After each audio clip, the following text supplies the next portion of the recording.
These two idiots. Be ashamed of yourself.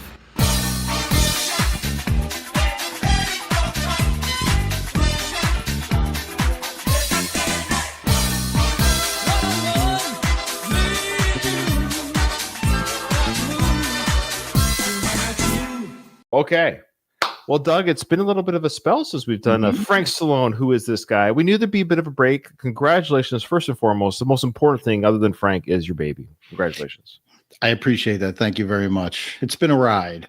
I have another little daughter, and she's got all the newborn colic, gastric issues. So she's reflux. She's got a milk allergy, so we got to get the hypoallergenic formula and everything. So it's it's been a ride.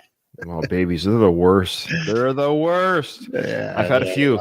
Yeah, you have. Yeah, more than most. And I've got some grandbabies coming too, actually. So I'll be able to do this all again with the grandkids. Imagine that at the ripe young age of 40 something. Well, yes, I'll be turning 50 just a month after one of them's born. But I'll be a 50-year-old grandfather. Whew, that's crazy, eh? God bless you, brother. Thank you, Walt, and God bless Frank. And I'm really excited to do this episode. Did you find this YouTube link? How did you find this?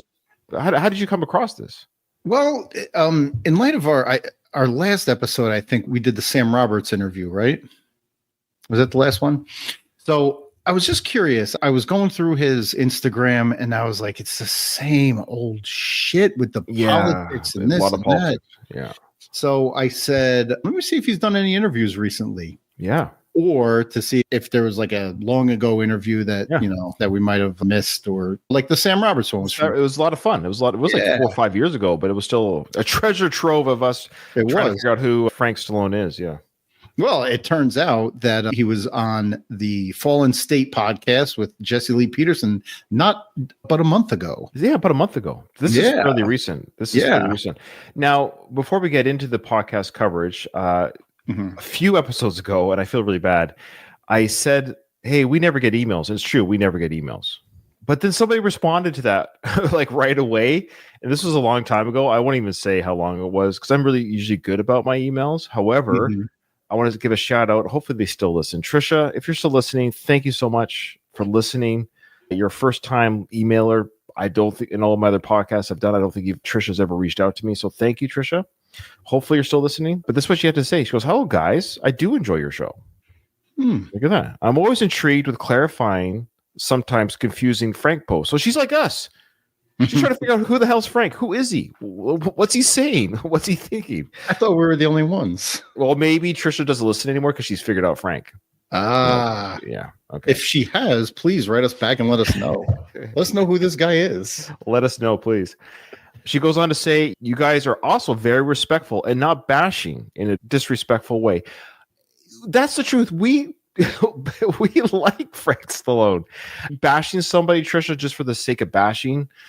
Doug and I are nobody. Like, we're the authority on nothing. Doug, are you the authority on anything, really? On any? Absolutely not. No, God, no. I think the only thing that Doug and I have over Frank is Frank doesn't have any baby raising experience. I think you and I, that's the one thing that if Frank brought up any kind of like diaper routine, bottle sanitization, whatever it is, you and I would have at least that kind of authority over him with our experience with children and raising of children. I think that's about it. That's fair. Other than that, I think Frank is a much more intelligent and seasoned individual than we are. If we didn't respect Frank or look up to him in some way, we wouldn't be doing this podcast. It'd get boring to say he's stupid. He's punch dumb. up. Yeah, you punch up. Frank's got a lot more money, I'll say, than we have. So he's almost got as much hair as we have. He might have more hair than we have. Because I even have a little bit of hair, and that little peak there is starting to fade a little bit as I near 50. I think Frank's got a better hairline than me at the age of 70 something. You got to respect that. Yeah. I mean, yours is going naturally, going gracefully. Frank's he's young beyond his years. Yeah, it's amazing. I got to get those genes. I got to transplant those genes. Okay, so Trisha goes on to say, I saw this. I'm going to read what she saw. She goes, I saw this. I want to know if it's true. Any idea? Thank you, says Trisha. That's it. So thanks, Trisha. Okay. She did a snip from Frank Stallone's biography on IMDb.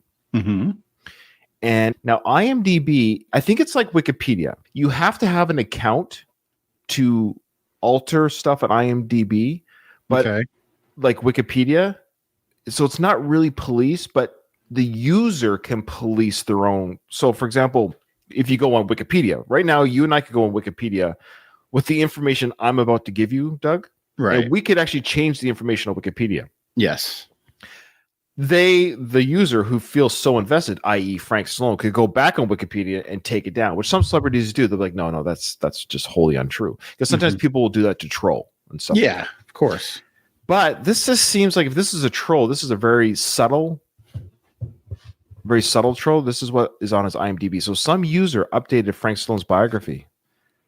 Want to hear the title? Of course. Spouse. Uh-oh. Haley Vista. So there's a name. Haley Vista. Now, this is all public knowledge on IMDb, so I'm not doxing anybody. This is IMDb. February 14th of this year, they were married on Valentine's Day. Get out of here. According to IMDb. Yeah. There's no earthly way to verify this. There's no way to verify it unless Frank Stallone himself comments on our video. If he talks about having a girlfriend. Does he on this interview that you saw? He did. See... it's in my block. So okay. Maybe. Well, he does have thoughts on women on this episode, which is very interesting. And I think this might be somebody maybe pulling a prank on Frank. Is that what you think? You think it's a Frank prank? It very well could be. Yeah. Okay. All right. That's it. That's all that Trisha wanted. She wanted to have our thoughts. Any ideas? My idea is, Trisha, unfortunately, IMDb is not an official. You can't. Yeah. There's no way of knowing. Okay. Well, thank you for the email, Trisha. And before we start, Ryan, I want to a little ceremonial Uncle Frank's. I know this hurts. This hits you hard, but I couldn't wait forever, so I had to crack open the Uncle Frank's bourbon. Okay. Before you drink it, Frank, if you're watching, I'm not even mad anymore. I'm not even mad. I'm just sad. I still have the screenshot of the receipt. I bought your Frank's bourbon when you did the early order deal. I was like day one. I bought that freaking bottle, $50 US, which a poor starving Canadian like me, it's a lot of money for us up here, especially with the tariffs and stuff. And you're really appealing to Frank's. I am. Like, well, you're listening. I hope you're listening, I should say. Is there something we can work out? I've never received the bottle. My money was gladly taken by the business.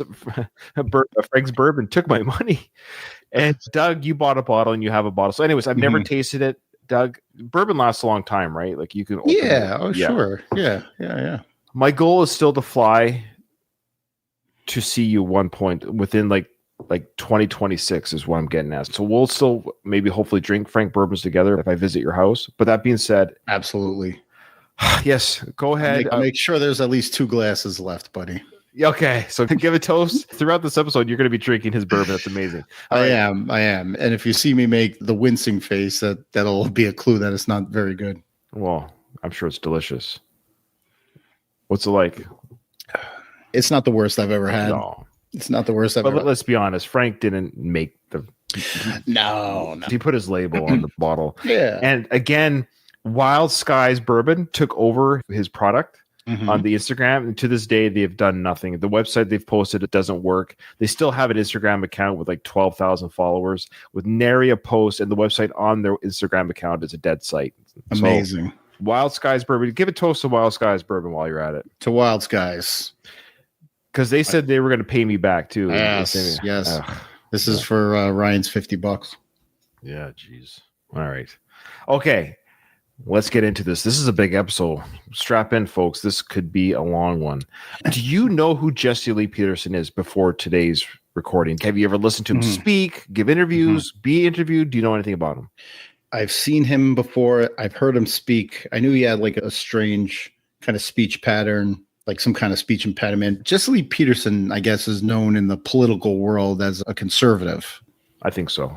So he's been on like the conservative podcasts. He's done news shows and stuff like that. So why not bring on one of the most conservative entertainers around? So he brings on Frank Stallone.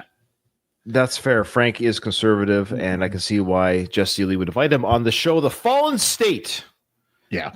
With Jesse Lee Peterson. That's the name of his weekly or not daily. I think it's fairly weekly, fairly recent. And he's got like 365,000 subscribers on his YouTube channel. He averages anywhere between 15 to 70,000 views a video. So Jesse Lee Peterson's got a bit of an audience, certainly bigger than our audience, wouldn't you say? Slightly. Yeah. They've got an extensive back catalog. But from what I've read about Jesse Lee Peterson is he was born in the Jim Crow South, and somewhere along the lines, he learned to stop playing a victim. Oh. And instead of blaming racism for everything that happens to him, he blames the people, he's spoken out against very controversially against some of the biggest racial issues, like the Ferguson, Missouri thing, the fact that everybody blamed the government for Hurricane Katrina and not getting the inner city folk out of Louisiana during Hurricane Katrina. Oh, wow. BLM, Black Lives Matter. He's spoken out against that, saying that, it's a worthless organization. Oh, wow. Yeah. So he's not very popular in the liberal world, I would say. Okay. His show is called The Fallen State, and it refers to the fallen state of humanity. So he examines societal issues and personal struggles through candid, no-holds-barred interviews. I've never heard him speak before. I didn't know who he was from Adam. I only knew that we were watching this guy because of Frank. And for context, you did the first 35 minutes of the interview, correct? Correct. Oh, good. I meant to verify. Did you get nervous? Well, I got a little bit nervous just by asking you right there. I was like, please say yes. No, I did the second 35. Oh, well, if you did the second half, what we probably would have done is I think we would have recorded part 2 first and revisited part 1 later. Okay, so I did part 2. And because of that, folks, just so you understand for context, I haven't heard the first 35 minutes. So when Doug presents this to you, the audience, I, Ryan, with you, the listener, will be hearing Doug's segments that he's pulled for the first time. So I'll be reacting with you, the audience. And then vice versa, when I show Doug my 35 minutes of the second half of the interview, same thing, Doug, you have not heard the second half. Correct. Okay, good. Okay, I did not listen. I did not listen beyond my 35 minutes. Okay, so I think without further ado, we just have to get into it. So what is the first spot you want me to get to? All right, right off the bat. Okay. So the fact that you said, okay, so I dropped the needle at the 35-minute mark, and I'm like, oh, I'm already time stamping. Like this. Yeah. I was like, wild. I've never heard an interview like this because of the questions that Jesse asked. We'll get into it more. Yeah, well, you have to. Just take it one segment at a time. Yeah, the questions we'll ask. Describe. Yeah. Okay. All right. But right at the 1 minute mark, right off the bat, we have impressions and some light racism. Oh, nice. I appreciate it.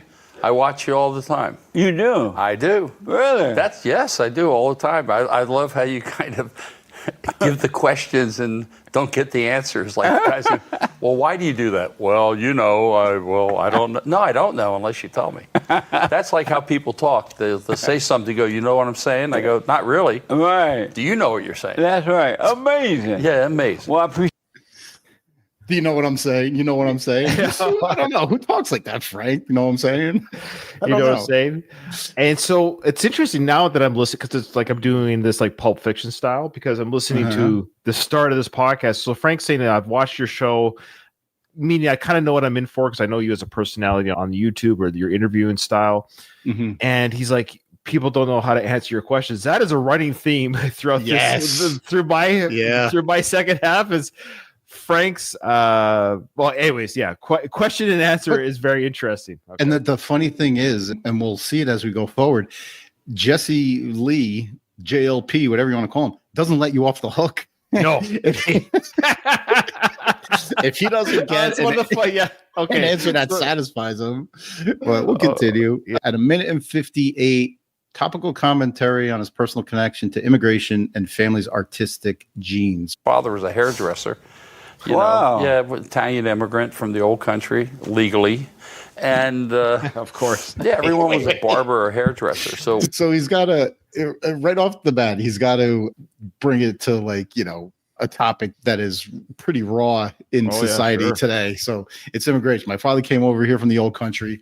Legally. He's got to emphasize that, but carry on. Yeah. Don't worry, Frank. Your blood's not tainted. You're fine. ICE isn't coming after you. Yeah, right. No birthright citizenship here. Yeah. It wasn't like we grew up like in the artsy fartsy world where we went to Juilliard and stuff. We just God blessed us with. You mean you're not professionally trained musician? Nah. Exactly. With natural talent, and we just worked upon it. I mean, I started singing at 6. Yeah, I'm going to ask, how did you get into singing and acting? Well, I just started singing. I was always singing around the house, and people seemed to enjoy it. And then when I turned 15, people seem to enjoy it. The audience of who? Your dad and your brother who visited on the weekends? Yeah, he's 6 years old. I started singing when I was 6. Yeah. Who thinks in that kind of scale? You didn't start singing when you're 6, Frank. No. Everybody sings the Twinkle Twinkle Little Star. Yeah, Where they're roll, 6 years roll, old. roll your boat gently down the stream. And nobody's looking at young Frank Stallone singing "Row, row, row your boat," saying, "Oh my God, God has blessed him with this huge talent." It's like a track star who wins the gold medal at the Olympics, and like, when did you know you could be a runner? Well, when I started walking, I just knew. I just knew that these little legs would take me. It's like asking an actor, like, "Where did you get your start?" Well, I was in the school play in first grade. Yeah. Or an author. When did you know that you could write a book? When I read my first book. Yeah, okay. Yeah. All right. I turned professional. I had a rock band and stuff like that, and I've been doing it ever since. That's amazing. I love how Jesse, Frank's telling me, I've been rocking it for 70 years and I've been in bands, I've been playing. And Jesse in his mind, he's thinking, I've never heard a gosh darn song you've ever played. Who are you? Who is He's such a gracious host, though, isn't he? Yeah, That's he amazing. Yeah. The sentence was kind of cut off in the middle there, though. But he says he started singing when he was 6. He became a professional singer at 15. Oh, that's right. Can't forget that. Yeah. You and I at this point can start writing his biography. I know, dude. It's like every interview and our listeners he does like a greatest hits. Well, at this age and stage in his life, that's what you go for, is the greatest hits. That's right. Brothers and sisters? I have an older half brother who passed away. I have Sylvester, myself, and I have a brother. I had 2 sisters, one who passed away, and I have a younger brother. My father decided to have a child with his wife when he was 77. Nice. So I got a brother in his 20s. He's really excited that Frank's dad's pecker worked at that age. He's like, oh, yeah. He's like, I'm almost there. Mine's broke. Oh, man. But just, for context, there you go. For context, Jesse himself is 76. Oh, here we go. So it's close. Yeah. So did you know that he had that many siblings? I knew he had the older brother. We've talked about it. Isn't there that one younger sibling that he has? What was his name? He's in Dante, I want to say. Dante. I think it's a Dante. Yeah, something like that. But I didn't know he had sisters. He had 2 sisters. I didn't know about that. Yeah, I think they're half as well. I think it was their dad that spread his seed pretty good. Yeah. I don't think they're full sisters. They're okay. But, yeah. I just thought it was interesting talking candidly about his siblings a little bit, ones that weren't Sly.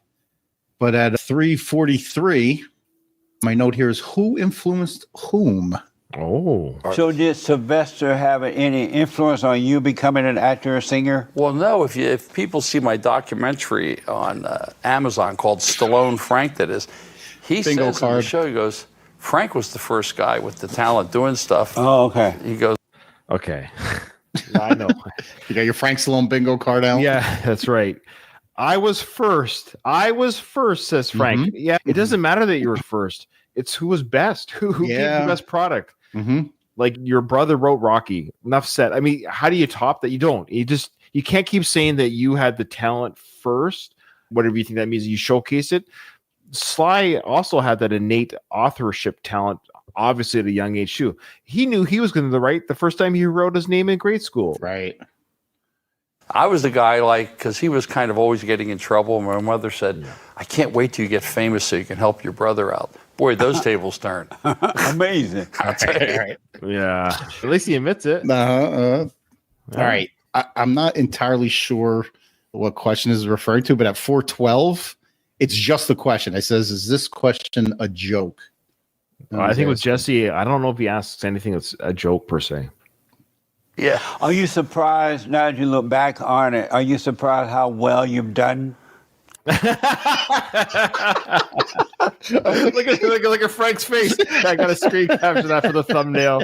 That's the thumbnail. Thank you, Frank. Oh, that's perfect. Let me just get that. And how well you've done. I got my thumbnail, Doug. All right. Good. I don't even think I cared about the answer. Actually, no, I got it. The answer. Wow. The answer was next. Are you surprised?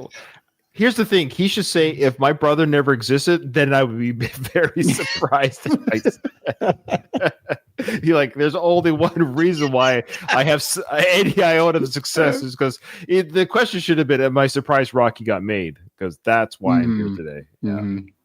I'm grateful. I practice gratitude, what I have. Of course, you always want to be maybe the bigger rock star, the this and that, but that comes with a lot of extra baggage too. You know, I love it. Bingo. You know, of course I wish I was a bigger rock star and had shows and concerts. But you know, I had no manager. But you know that comes with, you know, entourage and money and more houses here. I like living the simple life. I've made peace with the fact that I'm not Bruce Springsteen. I thought he was referring to the fact that the external forces that prevented him, like he's saying being more famous. Actually, he's not wrong. Being more famous just comes with more stuff. Like, yes, like he can walk around more than Taylor Swift can in public. You get what I'm saying? Okay. Like, all right. So he's just saying, yes, I wish I could have been a bigger rock star, but the price to pay is your lifestyle does change a little bit. Like, you can't go out. Interpreted the answer a little bit. Or maybe I am. At 4 minutes and 53 seconds, my note here says, what's your impression of the world? Oh, great. That's a great question, Jesse. Great question. And what's your impression of the world? Well, here's an old saying. I said, when you leave the U.S., you're camping out. Yeah. I mean, this is people just. What will? The conversation leading up to this was, have you been all over the world? Sure. And but is he saying his music has taken him all over the world? I get it, but is the analogy, correct me if I'm wrong, is the analogy being like... No idea. When you leave the U.S., you're camping out? I could be wrong. He's saying, you know, like right now you're in your home. Right now, Doug, you're in your home. So you have your amenities like your toilet, your shower, hot water. So you have your comfort. You lose those creature comforts when you're out in the wild camping. The idea being when you leave the U.S., you no longer kind of have the creature comforts of home. It's a crappier situation you might find yourself in.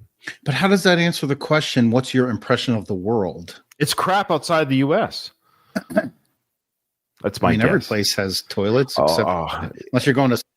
Yeah. Like cut that out. I'm about to cut that. Yeah. People in the edit won't know the country probably. But yes, there are parts of the world where I would rather not visit. Absolutely. Why would you? The world's a big place. I only have so many days left in my life anyways. Hey, put it this way. I've been around the world in the Navy. I've been to numerous countries around the whole globe. You feel like you're camping out? Some countries, yes. Okay. Some countries, yeah. Oh, absolutely. Frank's on to something. But I didn't feel that way in Australia. I'll use that safety net there. Fair enough. I won't say the country. I'll tell you offline. All right. Don't realize how fortunate we are to live in this country. I mean, you see, like I have friends of mine, Armenian friends and Lebanese friends and Iranian kids that were kind of raised here. And what's the sad thing is they're actually more patriotic than people that were like born here. Right. You know, they're so grateful to be in this country. Yes, that's normal human condition. Obviously, the kids of rich parents, even just look at our kids. It goes with anyone. My kids, they live a blessed life. Like, I'm not rich, but look, my kids have food, clothing, video games, internet, and they're not like groveling at my feet. Thank you, Dad. Thank you so much. In theory, they're taking it for granted. Now, if I pull some kid off some sort of terrible situation where I give them a loving home with food, clothing, safety, they'd be blown away. I feel like I'm a king. So that's just natural human behavior. It's not that they're not grateful, but when you're raised in what you're raised in, you're used to that environment. It goes for humans everywhere. Royalty doesn't feel like royalty when you're raised in royalty. If you had to choose another place to live, you had to leave America, what would you choose? Honest to God, either. Oh, wow. I'll tell you, I love Canada. I mean, come on up, Frank. Come on up. My door is always open. That's fantastic. Come on up here, Frank. That one was especially for you, Ryan. I just want to say my co-host on the Rocky podcast I do, Katie, she says she always wants to come to Canada. So there you go, Katie. Come up with you and Frank can come up together. Yeah, get a package deal. Save on those tickets. Keep it going because there's one other little payoff on this. Oh, okay. Canada, they're very civil people up there. They're pretty nice and pretty easygoing. Yeah. You know, like in just outside Toronto. I did a few movies in Calgary and Toronto.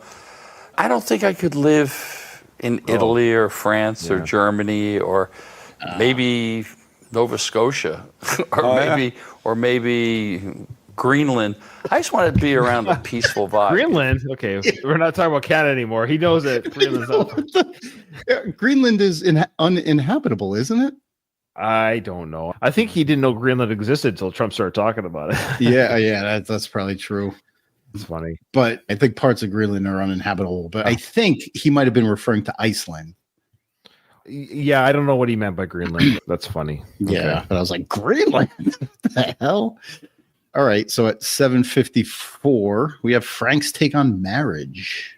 Oh, great. There's more marriage talk on my half, so it's a topic that comes up again. I've had friends of mine that have gone through 4 marriages. All right. And they got nothing. And it's terrible. I mean, on top of losing probably a lot of their finances or whatever they made, the discord with the kids and stuff like that, it just causes a lot of problems. Amazing. Does she obey you? Oh, wait, that's a whole nother. Okay. He's talking about discord with the kids. Hey, Frank, why don't you fix your own house before you start talking about the problems in other people's? Yeah, we did mention child raising and stuff. The reality is, it's public knowledge. Frank does have a son. And I always find that weird. And this is probably my biggest question to you if I ever interviewed Frank is, how do you make peace with, what's the word I'm looking for? Basically, you have to figure your own crap out before you can espouse wisdom. Exactly. That just goes without saying. He could talk about guitar work and guitar making, playing. I don't know how to play the guitar. So if he tells me, hey, you're holding the guitar wrong, cool. He probably knows what he's talking about. But if you're sort of talking about how families are in disarray and stuff, Yeah. Well, you kind of just got a little tidbit of it, but he's talking about Frank's girlfriend. Okay. Oh, good. So Jesse comes up with this question. Amazing. Does she obey you? Obey me? Yeah. No, she's got her own mind. No, she's smart, but she's very kind. No, she's just a very decent person, you know. But she doesn't obey. Oh, she obeyed. I don't think that's a wrong word. I don't know, obey. I give credit to Jesse. He's a character. I don't know how much of it is entertainment purposes. I think he probably believes what he's asking and saying. He buys what he's selling, right? Yeah, sure. That's fine. He's very old school. We get it. Man's the head of the household. Women should be, But to Frank's credit, this is interesting. Frank makes us laugh, and that's the thing. But to Frank's credit, he comes off pretty good in this interview. Yeah. But my second half, because he handles this Jesse guy with these questions that are very pointed and very. You have to be brave to come on the show because you're going to be answering questions that are very trapping and leading. If he asked me, do you obey your wife? I would have to be quick on my feet. I'm pretty sure I could navigate this interview to some degree. But to Frank's credit, there's not very many sound bites where he traps himself. He actually was pretty good about handling these questions. 100%. And even here in my notes, I write, I'm impressed with the way Frank's handling it. Because, and he does this a couple of times. Like he asks the same question. I'm not sure what answer he's trying to get out of Frank. Oh, Jesse wants Frank to say that he's the leader of the house. The wife obeys him. He doesn't obey the wife or the girlfriend. I have a theory why Frank's like this in this interview is because Jesse himself is a pretty talented interviewer, though he asks very clickbaity type questions. Yeah. But that's the style of the show.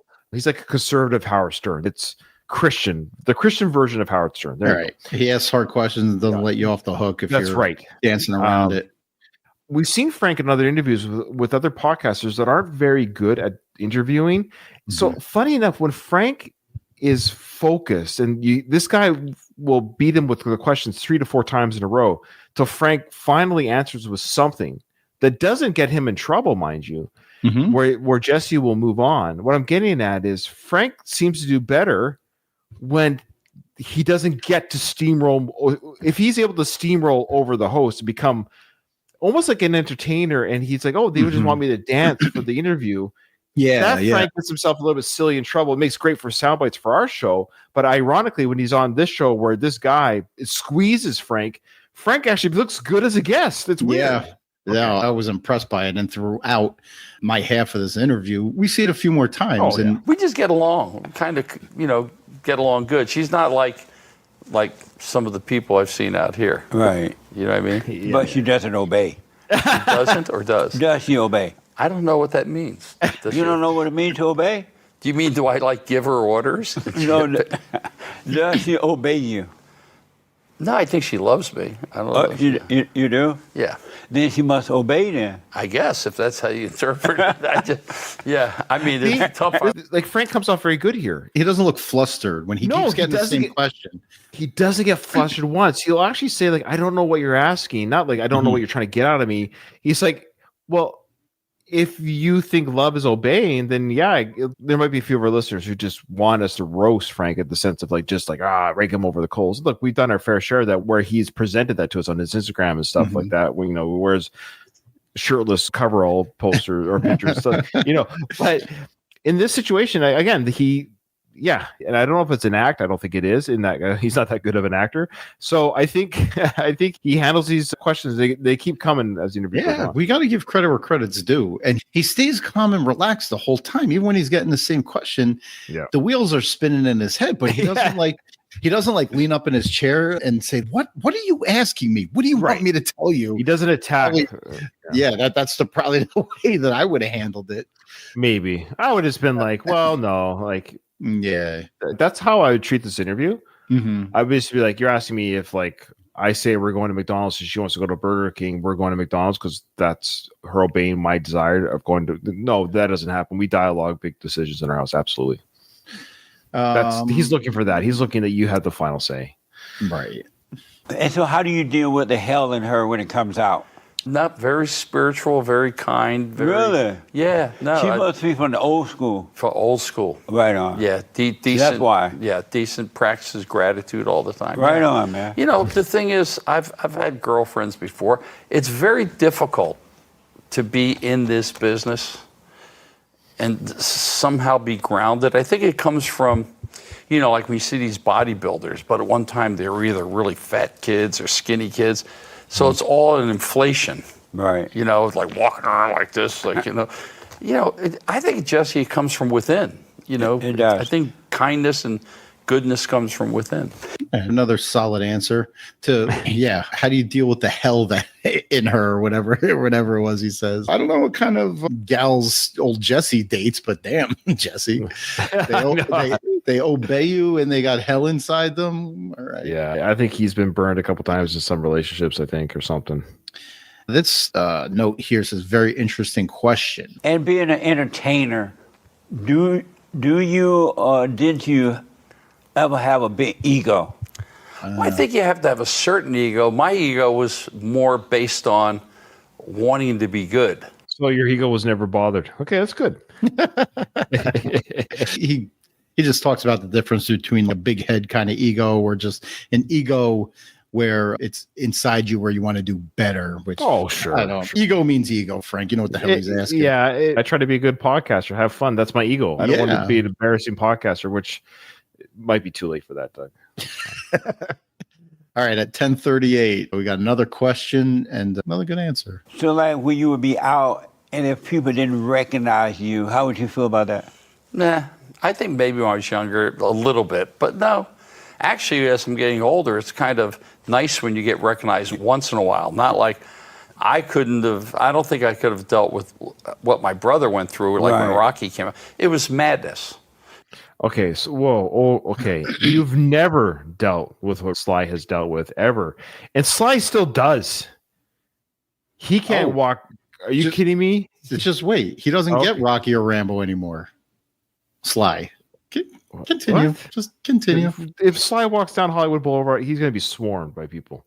I mean, can you imagine like the Beatles, Elvis? There's everyone in the world knows who you are. Right. There's not a place in the world you can go where they go, hey, that's this. Hey, but he told me, he goes, no one calls him Rocky and Rambo anymore because the Tulsa King's such a big hit. They call him Dwight. I go, that's weird. That's the name he has the thing. He says, because streaming on TV now is actually bigger than movies.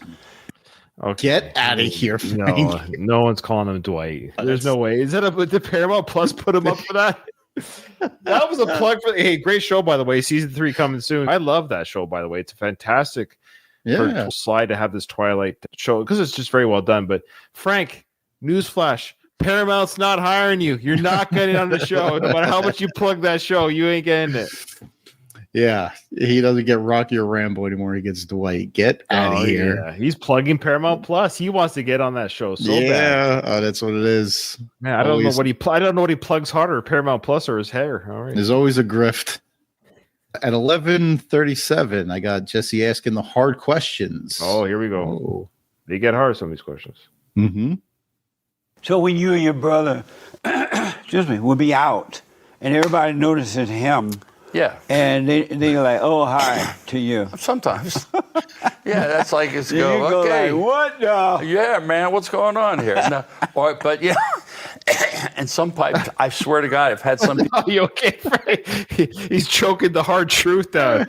Of course, look again. Of course, you see Stallone in the airport outside. He would overshadow a lot of celebrities, let alone his brother Frank. No offense, Frank. Of course, like even if you two were together, I admit I might be a little bit more. Hey, Sly, how you doing? Frank. Hey, cool. Right. Take you back. Yeah, cool. My brother, and he's told me to go. You're Frank's brother, aren't you? And he gets like all like what? Yeah. But he's 78. Yeah. Okay. Whoa. There is no way. Oh, come! I gotta stop. Is he trying to tell me that someone has literally gone up to Sly with Frank not being there and says, "Hey, sir, yeah, what's up? What do you want? You want my autograph? No. I just want to confirm you're Frank Stallone's brother." Yeah, I am. Do you want to? No. I just want a confirmation that Frank Stallone is. There's not a universe in the universes where someone has gone up to Sly saying you're Frank's brother. Get out of town. I was laughing my ass off. I love that. When I heard him say that, you got to be. I'll tell you what it was. Mm-hmm. That was Sly giving Frank a Christmas gift. Sly probably told him that story. Make him feel good. There's just no other way. I'm sorry. There's no way somebody. Because how does that work? How would that actually work? You recognize that Stallone. Why would you bring up your Frank Stallone's? Like, you know who you're talking to. So why would you even have to say that? It doesn't make sense. There's no world in which that happened. Frank was offended by the question, so he had to make up a scenario where it was the opposite. It's as simple as that. Speaking of the Beatles, it would be like somebody going up to Paul McCartney and say, "Hey, you play guitar for Ringo?" Yeah, right. Are you in that band with Ringo? Yeah, exactly. 12 minutes and 34 seconds. Sorry, I'm still recovering. For that. I knew you'd like that one. Blaming others. What? No. You sure you got the right Frank here? Or? Any regrets? Well, I think I had regrets, Jesse, because I think I was too trusting and naive when I was coming up, when I should have just cut bait, with some managers I had, because they were like friends. I said, friendship really has nothing to do with this. You're still my friend. But as far as the business end, you're inept. Yeah. And, like with agents. Yeah, that's basically just him blaming his poor management, why he's not bigger. Yeah. Do you have any regrets? Yeah, my regrets were that I trusted bad people. Look what Jesse's doing right now with this channel. He gets 15 to 100,000 views on a video. He doesn't answer to anyone but himself. He's not part of NBC or CBS or any of these other affiliates. He has his own TV show called The Fallen State Podcast. That's all you get. Frankie, pick up your guitar, compose an original song, put on YouTube. People will listen to it if they want to. If they don't, then the product sells. You don't need managers anymore. YouTube alone, you can have a whole career just doing YouTube music. People do it all the time. When people talk about regrets, they talk about it in a sense where like, it's other people's fault.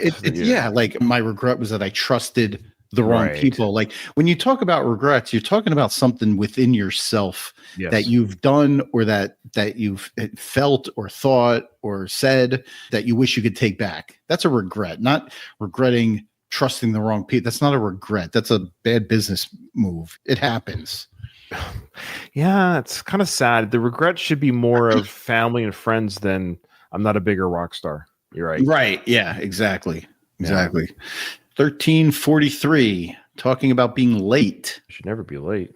Ooh, that's why. Yes, because I find it a sense of disrespect. Yeah. Like Frank Sinatra, I remember I had dinner with him a few times. He was always early. And his theory was, I'm Frank Sinatra. If I'm here early, what's your problem? What's your excuse? Yeah. If I can be here early, I got a million things going on. What's your thing? And he would never talk to you again. Like if you stood him up or showed up like 20 minutes late, you're done. Out. All right. Yeah. Oh, yeah. The two Franks. Oh, man, I would have paid good money to see those two Franks having a conversation. A couple of times, had supper with the old blue eyes there, Yeah, but you could say that about anybody. He just had lunch in the same restaurant where Frank Sinatra was once. And no offense to the late great Frank Sinatra, snooze fest, by the way. Is that it gets to the point where you're so early, then you're actually late, if that makes sense. Because it gets to the point where just what time do you want to meet? Right. But if it's say 1 o'clock, but you're there at 12:30, well, I was here at 12:30. Well, then say you want me here at 12:30. Don't keep pushing the time to the left to the point where I don't even know what time I'm supposed to show up. Just tell me when you want me to be here. Yeah. Anyways, it's a simple concept. Yeah. 14 minutes, 13 seconds. Talk about hobbies. Oh, nice. And so when you are not getting attention or not in a movie or not singing, just on the street, all alone in a room by yourself, do you feel empty, like something is missing? When I do or don't get attention? When you're not getting attention, you're home by yourself, you're not singing anywhere, you're not performing, nobody's around but you. No, does it feel like something is missing? No, because you know what, Jesse? I have so many hobbies.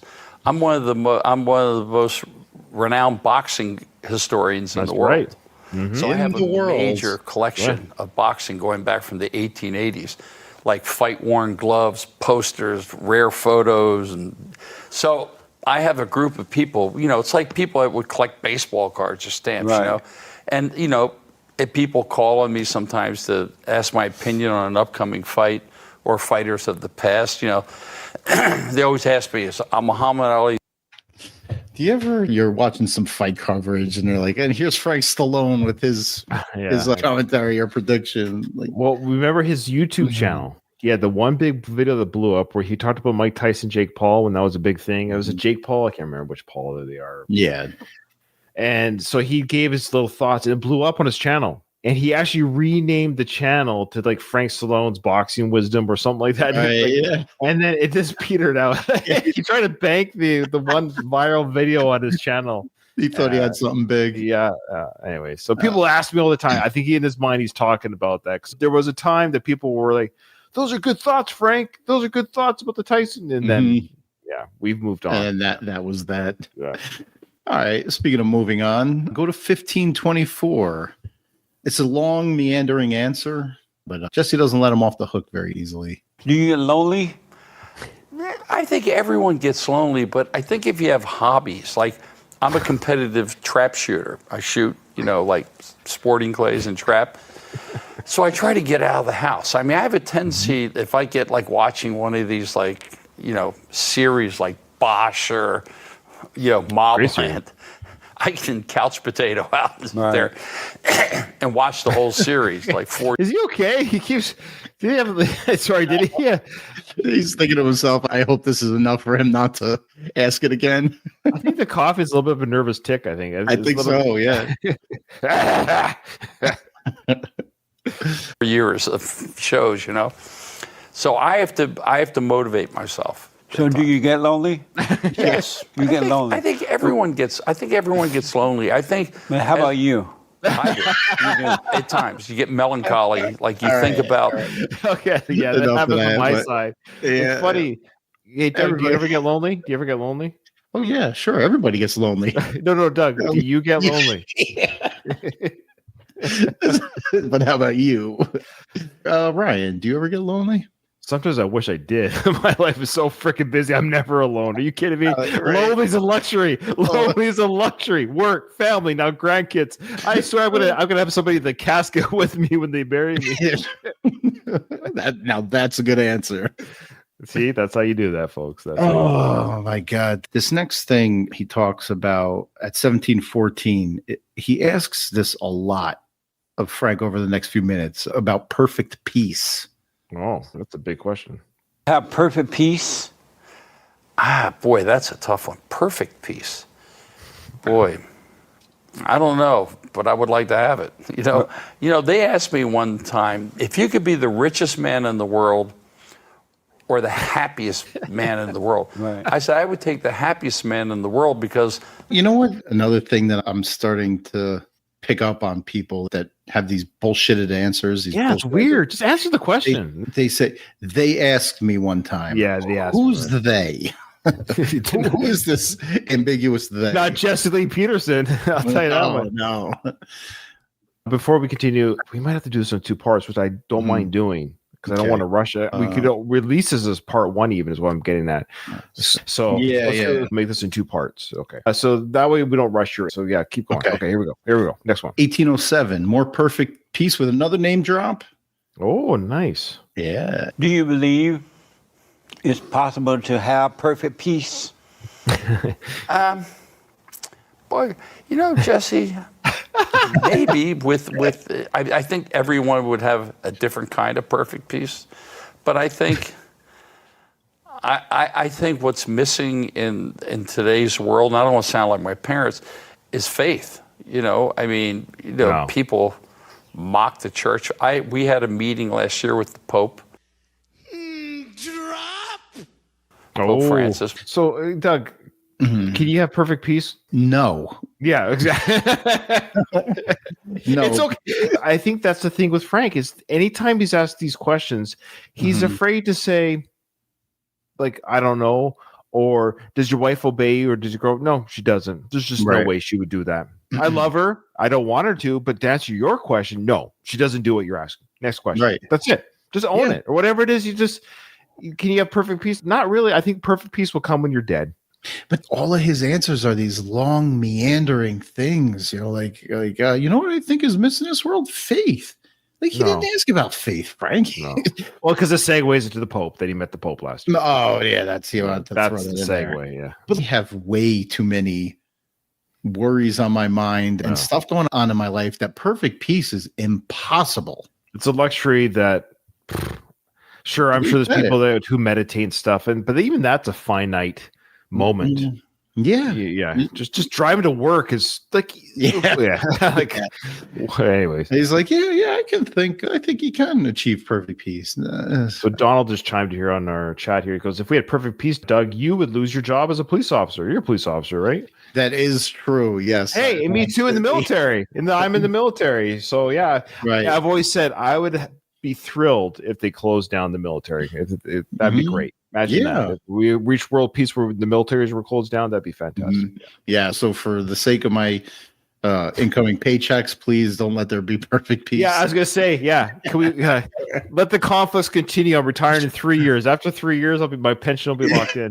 There you go. I got a feeling we're gonna have wars for a few more years. You don't say. At 1913, we got "Be happy with what you have." Oh, okay. Frank must be thrilled. Mm-hmm. You don't mess with Pope. You know what I mean? We have an idea, but I'm going to hedge my bets. You know what I mean? What? Sorry, I know it's a little bit before, but he's talking about being heaven? faithful. Yeah. Hedge his bets. Oh, come on. That's such a... We don't know for sure if there's a hell, but I'm gonna believe in Christ and follow. Can you believe God in case? Can you believe you're pulling the wool over God's eyes? Like that's how you get into heaven. This is what. Don't get me started on religion. There's a God up there who he hears this talk like, oh, really? You're just avoiding hell. That's your worship. You're avoiding, like, you think it's avoidance worship. Hedging his bets. It's not, you're not getting God's good graces that way. Yeah, I know. Like, oh, anyways, don't get me started. Religion. Oh, man.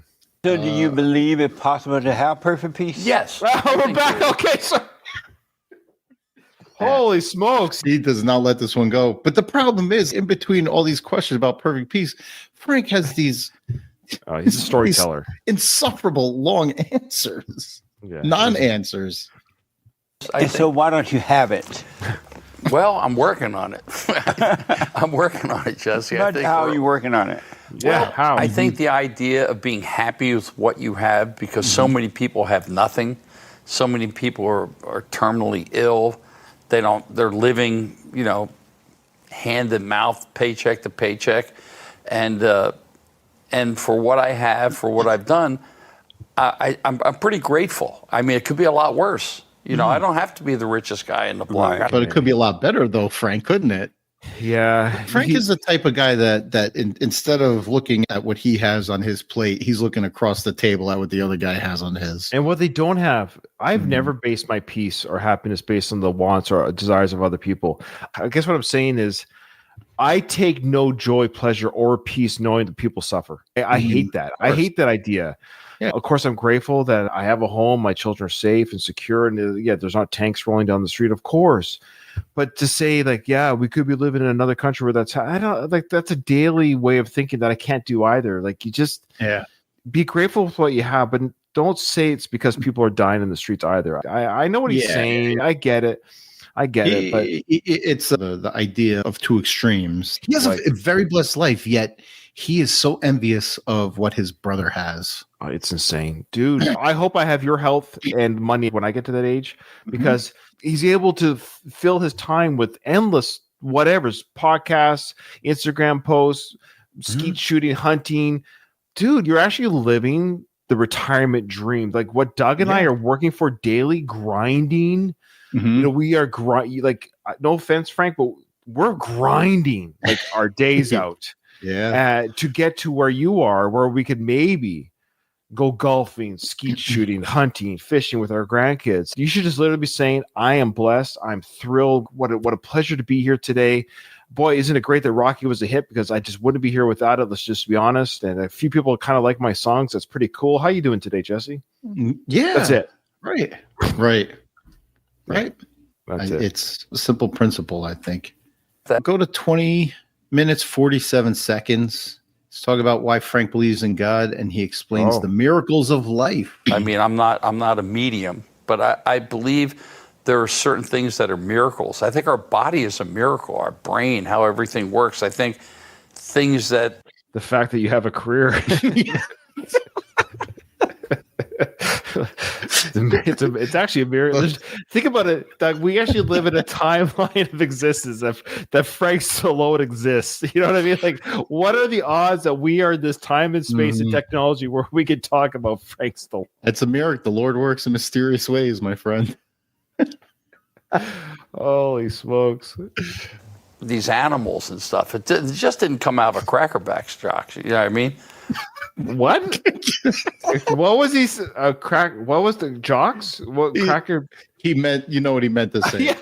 a cracker Jack box, the toy that you get. Actually, it sort of did. It's called the Big Bang. It didn't come out of a Cracker Backs jocks. It wasn't a Cracker Backs jock. Is that what he said? Yeah. Cracker Back. Let me go back. Is that a Cracker Jack box? And stuff. It just didn't come out of a Cracker Backs jocks. You know what I mean? A Cracker Back jocks. No, that's for sure, because it didn't come out of something that's never existed before. He doesn't address it. He doesn't try to correct himself. You got to move forward. Moves on. So, well, maybe it's one of those Mandela things. We're going to go online afterwards to find out it really has been called that all this time that you and I have been wrong. We're on the wrong timeline. We're on the wrong timeline. You know what's funny? I was listening to this while I was like kind of doing other things, and when I heard something interesting, I would just you multitask listening to this. And so I was listening, and I heard that. I said, wait, what did he say? So I went back and I listened again, and I was like, did he he was trying to say Cracker Jack box, right? So I listened again, and I was like, what a buffoon. Yeah, I love it. Yeah, that's awesome. All right, what do you got next there? You know, and that's why I believe in it. And sometimes it's really funny when I go, like when I take my walks, the church around my corner, the door is always open. If I'm taking my walk, I always pop in. I just pop in, get into a pew, and say my Our Fathers, and then just say prayers for my family and for people that have gone by, and thanking God for keeping me healthy, and I'm not, I don't have some tragic or horrible disease and things like that. So, do you think he actually does?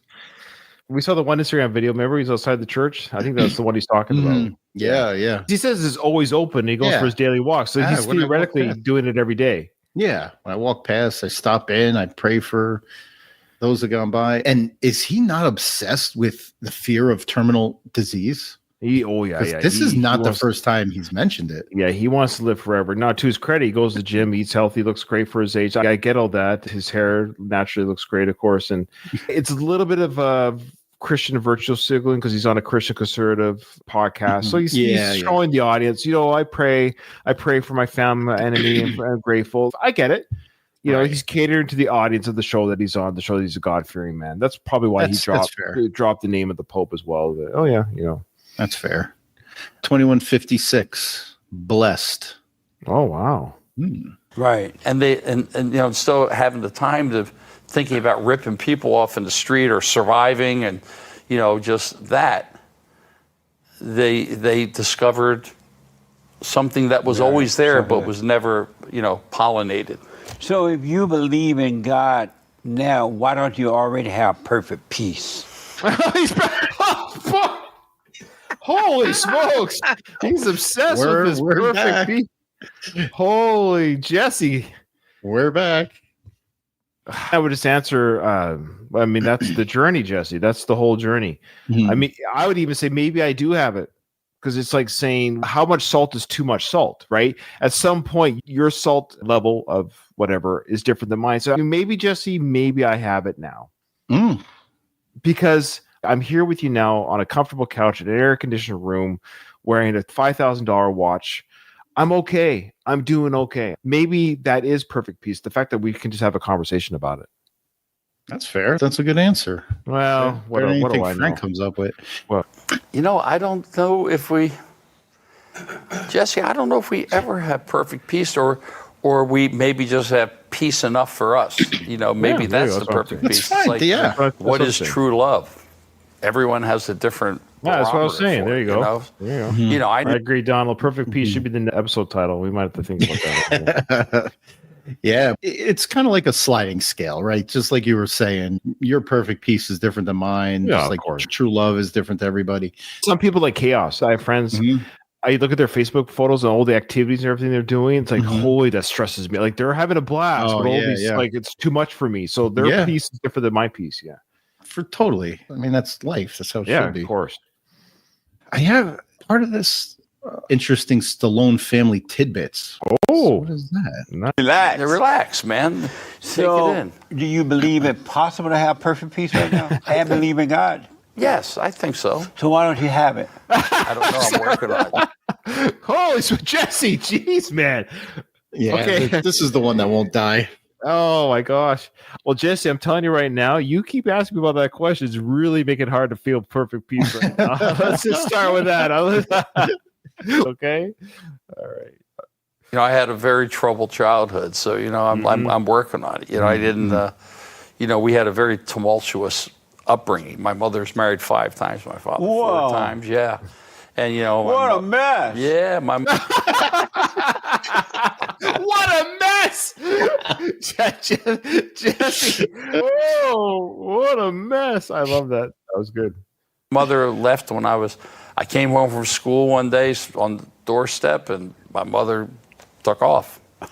And overnight, I went from public school to Catholic school, which was much more advanced than public schools. Yeah. So I went from a house I lived in, the next day I'm living with my Aunt Rose in another part of Maryland, and going into a Catholic school. But I think, that kind of trauma when you're 6 years old, I don't know if you're... Yeah. He experienced trauma and singing at the same time. Yeah. Did you know this about his... Not that much detail about living with Aunt Rose and stuff, but yeah, so long story short, I believe his mom did take off and he lived with his dad, and Sly lived with the mom. I believe Sly lived with the mom during this time where Frank lived with the dad, but then they would cross visit with each other when they would do the visits with the respective parent is when they hang out. Yeah. So they weren't raised together. So Frank and Sly, I don't think they did a lot of, at this time onward, I don't think they did a lot of like living with the same parent together. I think Sly was with the mom for the most part, Frank with the dad. Yeah, I just found that really, really kind of interesting. But, he talks about a traumatic childhood and everything, but Frank does have trauma in the sense of divorce is tough on kids and split parents and a lot of marriage. So if the mom was married 5 times, it's a lot of men coming and going, being, dated and courted. It's just, you got this rotating door of men. Yeah. Well, Frank does have forgiveness in his heart. Oh, good. And there's a weird ring analogy. Tell them I'm sorry for resenting you for screwing up my life. I don't think I ever said that because I never felt I did. I felt I was the one that got screwed over. That was the wrong question. They screwed over you. Yeah, screwed over me. Did you forgive them for that? Yes. Did you tell them? No, I never really did. I think. Why not? I think my actions kind of said that. But why didn't you tell them? I don't know why. When I think about it, but I remember I was there when my father was dying, and it was a weird feeling because it's like, when I leave this day, I'm never going to see them again. Yeah. It's kind of like, if you wear a ring and you just take it for granted, you have this ring on, and you've had it for 40 years, and you lose it, all of a sudden you go, oh my God, it's gone. Where is it? Right. You just took it for granted you had it. Yeah. You're just used to, and if you're old like me and Doug here, my parents are still on this planet, and I don't know, Doug, you're still, yep. Yeah, both still here. So I'm very fortunate for that. They've lived a full life already. They're both in their mid-70s. Actually, they're Frank Stallone's age. I think my mom's Frank's age, and my dad is literally Jesse's age, funny enough. But I'm very grateful for that. And they're kind of at that age and stage in their life where they can already say, we've lived a pretty good life. So I know what Frank's saying. I call my parents all the time. We see each other a lot when I live next to them, which is coming up again shortly. Long story short, you're right. There will come a time when it ends. And so you should make sure you say, so Frank, I would give that advice to you. If you have any family members now that you're still, make sure you say hi and so you have no regrets later. No regrets. That's right. And that way other people can forgive you as well. It was really poignant when he said my dad was on his deathbed, and the last time I saw him, I walked out of there knowing that this was the last time I was ever going to talk to my father. Like, that's very, very poignant. It really makes a statement and everything. But then you go into this weird analogy about wearing a ring for 40 years and then you lose it, and they're like, oh, I took it for granted. I get what he's saying. It's like, it was a part of me for so long, now it's gone. Yeah, but he could have left it at that statement about his father. I thought it was very like a deep that was better thought. That was a better one. Just saying, at least you got to say goodbye, because a lot of people don't get to even say goodbye. They just get a phone call, oh, dad passed away, right? Yeah, right. All right, my final clip, it's one of those where Frank starts talking, right? He just starts going without any clue to where the direction that his statement is going. But this whole time, it's like a 2-minute answer where he really says nothing. Love it. So how you create a thought. Number one, tell me the number one, first 2-3 step of how you create a thought. Whoa, Jesse, the question alone, how do you create a thought? Yeah, like there's steps. He asked this a couple of times. Okay. Poor Frank. My answer to that, Jesse, would be you don't. But Frank takes a stab at it. No, okay, good for Frank. The answer is you can't. It's too quick. There's no steps to a thought. Right. In fact, they've done studies. Yeah, I know it's a whole other thing. Talk about free will. Look into that with Sam Harris. The idea, they've done studies where they're able to measure the mind will answer. So I choose left or right. You have to make a choice. They have machines, Doug, where they can measure that the brain has made a decision before the person is conscious of the choice. Yeah. So you will say, I chose left. No. You're actually verbalizing what happened before you made the choice. Right. It was made, then you were aware of the choice. So what came first? Like, who is driving the train in your brain. It's really weird. Right. The electrical impulse happens before you're aware of the choice. But I'll give Frank credit here too, but he kind of equates it to like him writing a song, like the steps. I think that might be what he's asking. It's like he's not though. Okay, he's not because he. Okay. All right. You manifest something that's in your head, maybe a wrong that was done to you, and you manifest it, and then this other thought comes in because our brain's going like this all the time, the tape loop, and then you can create a good thought, or you can create a in other words, you can make a good thing and turn it and sabotage yourself. And how do you create a thought? Tell me this. What? Oh, I love it, Jesse. Okay, great. Whatever that was, cool. Tell me, how do you create a thought? Steps. Boy. And creating thoughts. That's an interesting, I never thought of it like steps. Let's see. See, that's funny. How do you think of a think? Like you can't think of a think. Yeah. It's an impossible question. You're actually asking something that's impossible. It's almost like saying, how do you see color? Yeah. Right. Right. My eyes, they see the color, and my thoughts are just my thoughts. They don't. But how do you see color, Ryan? Oh, God. No. Everybody sees color. I think you create a thought. Okay, put it this way: when I write music, that's a challenge. I understand that part. But it is a thought that's coming out of my brain and my. Frank's trying so hard to answer the impossible. You almost have to give him credit. Like he's really trying so hard. Yeah, but he'll start talking and then he doesn't know where he's going. You know what this reminds me of is when you're in school and you didn't do the homework and you're asked a question. You're like, okay. You just start trying to bullshit. What happened in the Spanish War of 1839? Okay, so listen. Okay, land is a thing, right? There's people who live on that land. You remember Billy Madison at the end when he's asking a question about some, I don't know, socioeconomic thing. Right. And he starts talking about this book that he read in the first grade. And at the end, the guy goes, "That is the most ridiculous, idiotic thing I ever heard." Oh yeah. We could almost put that at the end of all these statements. From soul on the paper, so I have to have a thought. I'm thinking about it. You just can't.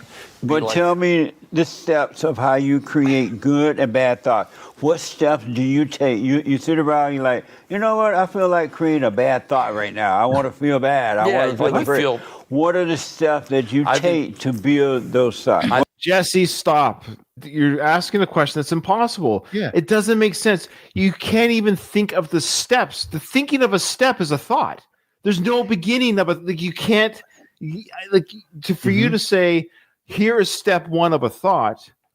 That's the thought. Like you can't even think of a thought without thought. But like there's no. And he also said, you're sitting there and you say, I'm gonna create a bad thought. Who does that? You don't do that. It just pops into your head. Good thoughts, bad thoughts. It just pops into your head. I would push back on Jesse. Jesse, I would love to come on. Dude, I would be thrilled. I would love to answer these questions. Jesse, how do you create a thought? Well, that's what you have to turn around. With this one, I would just see you're asking something that's an impossible. Unless you're a neuroscientist, but you're saying you're conscious of your thoughts, but you're not. Not the way he's asking, because you're not creating. The thought is the thing. You didn't create the thought to exist. The thought is for you to look at. Is there any answer that would be satisfactory to him? You know, you just play with them. Okay, step one, I think of thought. Let's do something today. Step two, yeah. Just goes super like number 1, 2, 3. Okay, so you look back in your life, thought, and you start that. See, looking back at your life is actually just there's no way you can't think without thinking. That's the foundation, and then the second foundation is then you seek out. Well, why didn't they love me? Why did I do this? Now you get into the blaming start. Oh my God. Okay, well, Frank, what are you talking? God, I love you, man. I really do, Frank. But I don't even know what you're talking. Like, why do they love me? Why do they hate me? Who do I blame? He's painted himself into a corner here. I love how he's like, when's the last time, Doug, you've got around like blaming people? Like that's my thought. I think back into my life and I say, okay, I manifest the thought. Step 2, blame people. Blame people. I don't know when the last time I blamed anybody. Like blamed.